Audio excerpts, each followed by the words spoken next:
এখন যে সত্যি ঘটনাটা শোনাবো সেটা 13ই আগস্ট 2024-এ ব্যাঙ্গালোরের ঘটনা।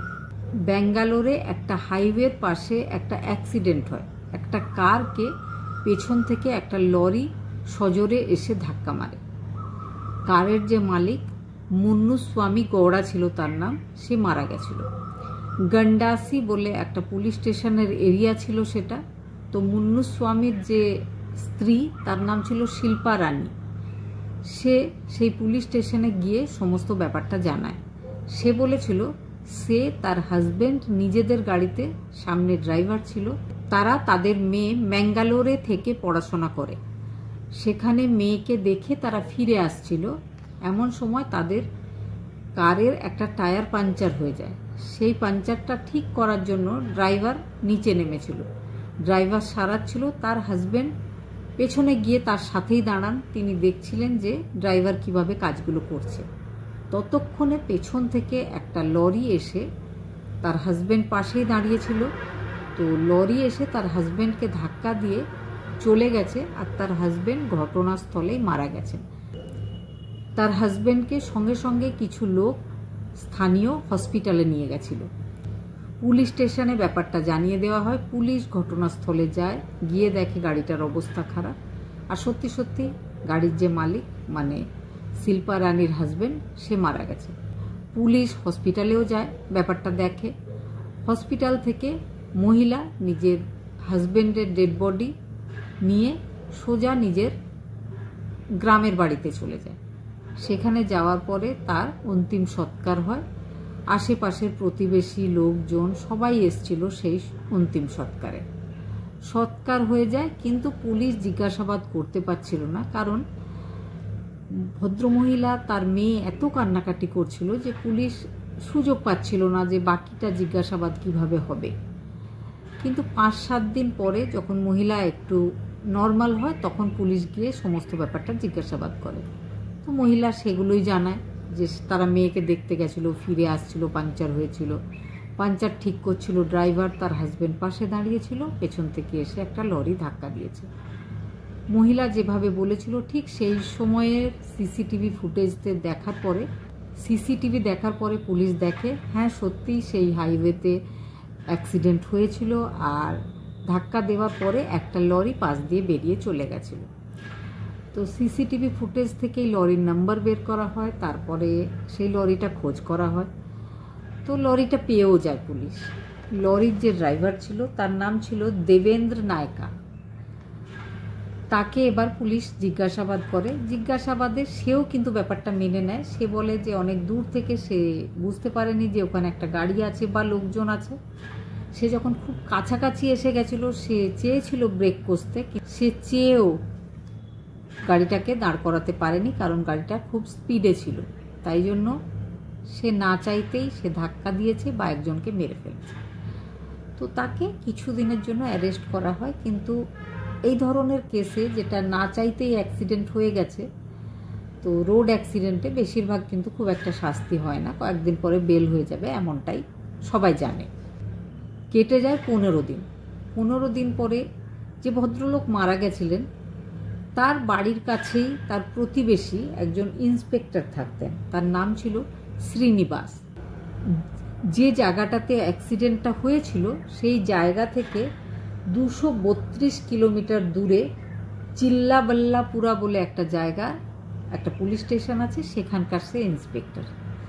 তো সে নিজের বাড়িতে রয়েছে। হঠাৎ করে সে দেখে যে মারা গেছিল কয়েকদিন আগে, সে তার বাড়িতে এসে দাঁড়িয়ে আছে। শ্রীনিবাস নিজের মৃত আত্মীয়কে নিজের বাড়িতে দাঁড়িয়ে থাকতে দেখে প্রথমটায় থতমত খেয়ে গেলেও নিজেকে একটু সামলে নেয়। তারপরে তাকে একটা ঘরে নিয়ে গিয়ে বসায়, বলে ব্যাপারটা কি আমাকে বলো। কথা বলার পরে শ্রীনিবাস বুঝতে পারে যে তার আত্মীয় মানে মুন্নুস্বামী তাকে দিয়ে একটা বেআইনি কাজ করাতে চাইছে। সে কিন্তু বেশি কথা বাড়ায়নি। সে চালাকি করে নিজের বাড়ির মেন গেট বন্ধ করে দিয়েছে। দেওয়ার পরে চোখের আড়ালে গিয়ে একটা পুলিশ স্টেশনে ফোন কল করেছে। পুলিশ চলে আসে। পুলিশ এসে মুন্নুস্বামীকে অ্যারেস্ট করে নেয়। অ্যারেস্ট করে নেওয়ার পরে যে গল্পটা সামনে আসে সেটা হচ্ছে লকডাউনের সময় মুন্নুস্বামীর ব্যবসা ভালো চলছিল না, অনেক ধার দেনা হয়ে গেছে। সে আর তার স্ত্রী শিল্পা রানী একটা সিনেমা দেখেছিল, সাউথের একটা মুভির হিন্দি ডাবিং। সিনেমাটার নাম ছিল শিবাজি দ্য বস। তো সেই সিনেমার মেইন ক্যারেক্টার ছিল রজনীকান্ত। রজনীকান্ত হিরো ছিল, আর সেই সিনেমাতে দেখানো হয়েছিল যে রজনীকান্ত মারা গেল, এমন কিছু কাজ করলো যে সবাই ভাবলো সে তো মারা গেছে, কিন্তু আসলে রজনীকান্ত মারা যায়নি। এই সিনেমাটা দেখার পরে তার স্ত্রী আর তার মাথায় একটা আইডিয়া আসে, তারাও এইভাবে LIC পলিসি করে কিছু লাভ করে নিতে পারে।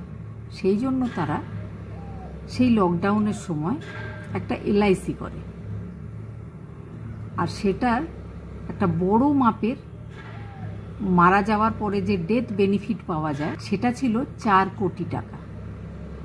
তো প্ল্যানিংটা করেছিল, করার পরে তারা একটা ঘটনা সাজায় 2024-এ।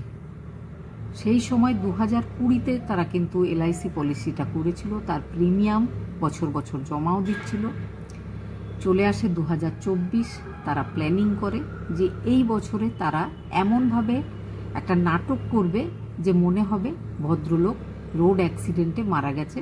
সিম্পলভাবে ভেরিফিকেশন হবে, তদন্ত হবে, সবগুলোতে যেন বোঝা যায় যে সত্যি সত্যি ভদ্রলোক মারা গেছে। সেই জন্য দরকার ছিল ভদ্রলোকের মতো শরীর স্বাস্থ্যের একজন লোকের। তারা খুঁজছিল, খুঁজতে খুঁজতে একটা গরিব লোক যে রাস্তাঘাটের আশেপাশে থেকে ময়লা থেকে প্লাস্টিক, তারপরে লোহা ইত্যাদি কুড়িয়ে বেড়ায়, এমন কিছু লোক আমরাও দেখেছি। তো সেই রকম একটা লোক তারা তাকে খুঁজে পায়। তো ভদ্রলোক গিয়ে প্রথমে তার সাথে আলাপ জমায়, মাঝে মাঝে কিছু খাবার দেয়। সেভাবে যে এই লোকটা খুব ভালো লোক। তারপরে নিজের কিছু ভালো জামা কাপড় কেচে পরিষ্কার করে তাকে দিয়ে আসে যে তুমি এইভাবে নোংরা থাকো কেন, তুমি এই জামা কাপড় পরো। কিছুদিনের মধ্যে তারা 2 মাস কিন্তু তার সাথে প্রত্যেক দিন দেখা করেছে, প্রত্যেক দিন কথা বলেছে, প্রত্যেক দিন খাবার খাইয়েছে, প্রত্যেক দিন নিজের বাড়িতে ডেকেছে, বসিয়েছে, একসাথে বসে টিভি দেখেছে। সেই লোকটার কেউ ছিল না, খুব গরিব ছিল, রাস্তার ধারে নোংরা আবর্জনা ঘেটেই তার জীবন চলছিল। তার মনে হয় যে সত্যিই এরা দেবতা তুল্য হাজব্যান্ড আর ওয়াইফ। তো একদিন তাকে বলেন চলো ডাক্তারখানায়, তোমার হেলথের চেক আপ করায়। সেটাও করেছে। করার পরে তার ব্লাড টেস্ট করিয়েছে। ব্লাড টেস্টে তার ব্লাডের যে গ্রুপ সেটাও কিন্তু মুন্নুস্বামী গৌড়ার সাথে মিলে গেছে। সেটাও কিন্তু খুব খুশি হয়েছে তারা। যাই হোক, তারপরে একদিন তাকে বলেছে যে চলো আমার মেয়ের সাথে তোমার দেখা করিয়ে আনি। তো সে এতদিন ধরে 2 মাস ধরে এত ভালোভাবে এই ফ্যামিলির সাথে মিশছিল, সে কিন্তু সন্দেহ করেনি। সে সোজা তাদের সাথে ম্যাঙ্গালোর চলে গেছে দেখা করতে। দেখা করে ফেরার পথে সাজানো ঘটনার মতো এই ঘটনাগুলো ঘটানো হয়েছে। আর নিজেদের গাড়ির জন্য একটা ড্রাইভার নেওয়া হয়েছে, সেটাও কিন্তু এই চক্রান্তেই সামিল ছিল সে। আর যে লরির ড্রাইভার দেবেন্দ্র নায়কা, সেও কিন্তু 5 লাখ টাকা নিয়েছিল এই ঘটনাতে সঙ্গ দেওয়ার জন্য। আর নিজেদের যে গাড়ির ড্রাইভার, তাকেও 5 লাখ টাকা দেওয়া হয় সঙ্গ দেওয়ার জন্য। এই কজনকে নিয়ে তারা সুন্দরভাবে একটা ঘটনা সাজায়। আর ঠিক তেমনই হয়ে গেছিল। LIC নিজের মতো তদন্ত করছিল, পুলিশের কাছেই তারা তদন্তের রিপোর্ট চাইছিল। পুলিশ কিন্তু অলরেডি তদন্ত করে LIC অফিসে রিপোর্ট দিয়েছিল যে হ্যাঁ সত্যি সত্যি এটা একটা রোড অ্যাক্সিডেন্ট। আর রোড অ্যাক্সিডেন্টের জন্য যে ড্রাইভার আছে লরির, তাকেও জেলেই রাখা হয়েছিল।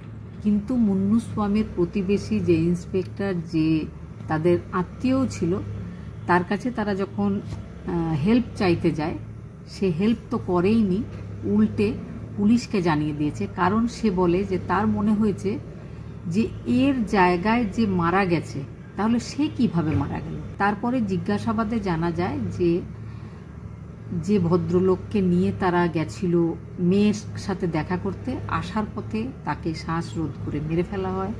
তারপরে ওই পুরো ব্যাপারটা সাজানো হয়। হসপিটালের স্টাফেরা বলে যে ওই বডিটা যখন নিয়ে হসপিটালে গেছিল, বডিটা যখন ছাড়া হচ্ছিল পোস্টমর্টমের পরে, তখন ভদ্রমহিলা বারবার করে রিকোয়েস্ট করেছিল যে ভালোভাবে যেন ব্যান্ডেজ করে দেওয়া হয়, মুখটাতেও রক্ত যেন কোনো জায়গায় না দেখা যায়, কারণ আত্মীয় স্বজনরা রক্ত দেখে বা এই ক্ষতবিক্ষত চেহারা দেখে নাকি আরও দুঃখ পাবে। সেই জন্য তাকে এমনভাবে ব্যান্ডেজ দিয়ে প্যাক করে দেওয়া হয় যেন তাকে দেখে কারোর মন খারাপ না হয়। তারাও সেটাই করেছিল, কিন্তু তাদের অদ্ভুত লেগেছিল যে এই পর্যন্ত কোনো মৃত মানুষের বাড়ির লোক কিন্তু এইভাবে বলে না যে মুখটাকে ভালোভাবে যেন ব্যান্ডেজ দিয়ে ঢেকে দেওয়া হয়। তারা সেটাই করেছিল। সেই জন্য অন্তিম সংস্কারও হয়ে গেছিল, আত্মীয় স্বজনরাও যোগ দিয়েছিল, কিন্তু কেউ বুঝতে পারেনি যে ওটা মুন্নুস্বামী গৌড়া নয়। এইভাবে পুরো ব্যাপারটা সামনে আসে। মুন্নুস্বামী, তার স্ত্রী আর দুজন ড্রাইভার সবাই কিন্তু এখন জেল হেফাজতেই রয়েছে।